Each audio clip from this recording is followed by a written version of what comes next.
पल पल न्यूज के न्यूज रूम से मैं हूं आपके साथ नदीम अकरम। जो बड़े बड़े मुस्लिम देश नहीं कर पा रहे, वो छोटे छोटे मुस्लिम देश जो हैं वो इजराइल को लाल आंखें दिखा करके जब तक उसके ऊपर हमले कर दे रहे हैं। जी हां, मैं बात कर रहा हूं, कल रात जो है लेबनान ने इजराइल को ऐसा झटका दिया है जिससे उसकी रातों की नींद उड़ गई, क्योंकि इजरायली मीडिया ये दावा ही नहीं कर रहा था कि उसके ऊपर कोई हमला हुआ है। फिर टाइम्स ऑफ इजराइल की तरफ से यह खबर भी सामने आई कि 6 रॉकेट जो हैं वो लेबनान की तरफ से इजराइल की तरफ दागे गए हैं, जिससे उसे काफी नुकसान का सामना करना पड़ा है। अब आप सोच रहे होंगे कि लेबनान कहां से आ गया, तो तमाम चीजें जो हैं एक एक कर फिलिस्तीन और इजराइल के बीच में जो कुछ भी चल रहा है उसे आप लोगों के सामने रख रहा हूं।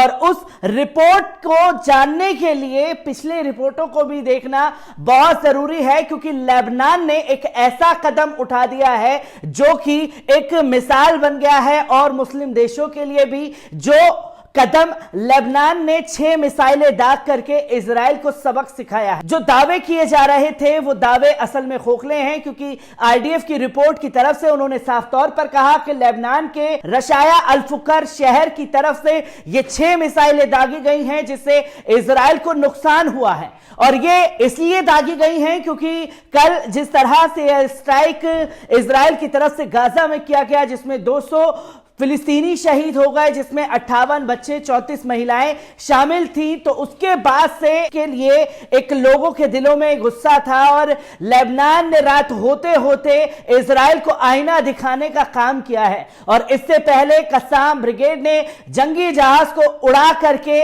हथियारों से भरा जंगी जहाज उड़ाया, और फिर इसके बाद जो है इजराइल लगातार ताबड़तोड़ तरीके से फायरिंग कर रहा है और आतिशबाजी कर रहा है गाजा के ऊपर, जिससे लेबनान काफी गुस्से में था। उसने अपनी 6 मिसाइलें रॉकेट दाग करके यह आईना दिखाया है इजराइल को कि जुल्म के खिलाफ हम फिलिस्तीनियों के साथ खड़े हुए हैं। और लेबनान का यह कदम उन तमाम बड़े मुस्लिम ममालिक के मुंह पर एक चांटा सा है, जो अभी तक सिर्फ बयानबाजी कर रहे हैं और एक्शन में नहीं आ रहे।